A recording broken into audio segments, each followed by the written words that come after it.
Well, from a new law that allows people from outside the state to use their operational licenses to work, to continued issues at our southern border. Governor Doug Ducey has been busy at the state capitol tackling issues affecting our state, but we're lucky to have him join us right here on Good Morning Arizona this morning after signing what is known as HB 2569. Arizona becomes the first in the nation to recognize out-of-state occupational licenses. And so the big question, first and foremost, thank you for coming in this morning. Thanks for having me. Good morning. Of course. Good morning. How does this help our state?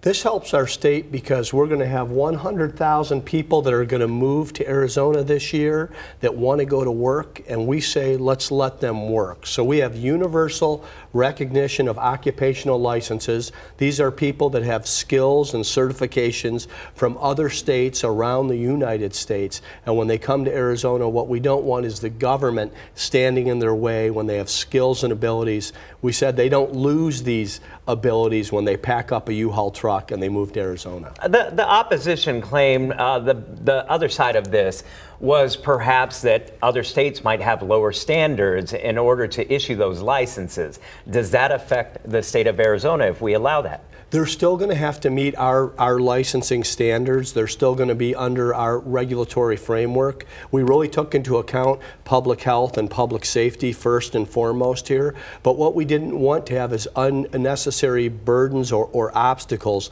that stop people that possessed a skill, and some board or commission would make a decision that you can't work here, you haven't paid the piper. So we want to make certain that people can go to work, but that we're also protecting consumer health and safety. And speaking of paying the piper, of course, it comes down to dollars and cents. Some people saying this takes away money from the states because then they don't have to initially get here and then get relicensed. Well, the state will actually make more money. I mean, my concern is more for the citizen before the state, but the state will make more money when people are working, they're productive, and they're earning a living. That's how you grow a tax base. What we really saw is that some people would come, a trailing spouse, for instance, and they would say, wow, if I have to go through that certification time, spend that amount of time in a classroom to do something I already know how to do, I'm not going to do it. I'm not going to go to work. We already had this available for military spouses because military spouses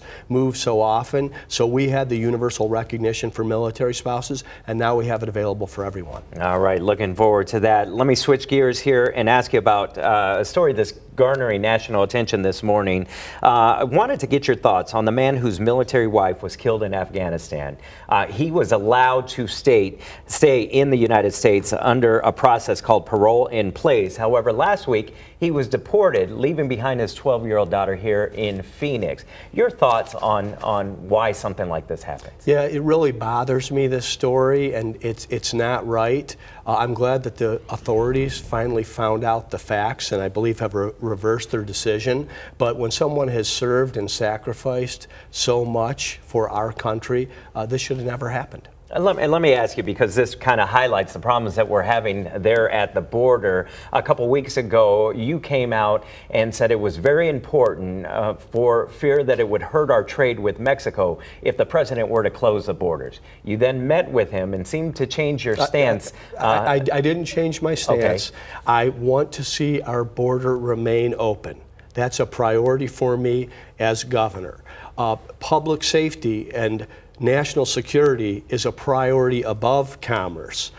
He's the commander-in-chief. He has a better view of what is a threat at the border. I would like it to remain open, but whatever is necessary, whatever we need to do to protect United States citizens, and first and foremost to get Congress to act. So I came out of the White House. Of course, I'm going to be supportive of the Commander-in-Chief. We had a conversation. I spoke on behalf of Arizona and as a border governor.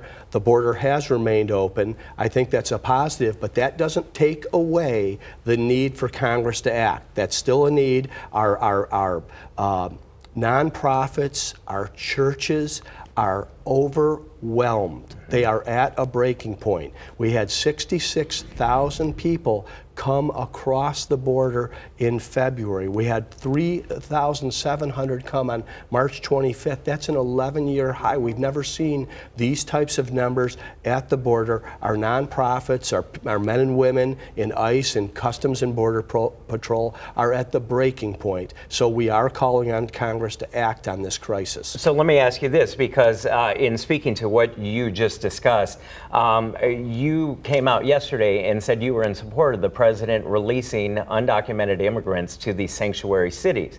Now, we're already seeing our resources stretched here, very thin, of all these churches that typically help these immigrants. So why would we shift that and say that's okay to go ahead and dump those in? Well, Javier, I think it's important that people understand that Phoenix, Tucson, and Yuma are helping as best they can. We're above capacity. I think we're at 137% in Phoenix, 173% in Yuma. We have El Paso, Texas, that is shipping people to Phoenix, Arizona. I think other cities and other states can carry their fair share of this responsibility as well. And again, I'm calling on Congress to act, but there's no reason that only Arizona, only Texas, only border states should carry this responsibility. This is an American issue, and American cities and states can participate. So it wasn't necessarily to pick those specific cities throughout the state that have seemed to garner the president's scorn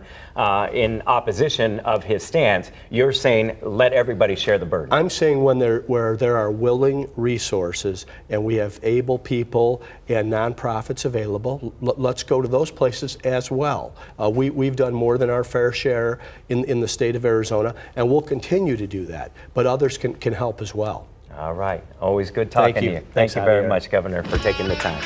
We'll be right back with more Good Morning Arizona.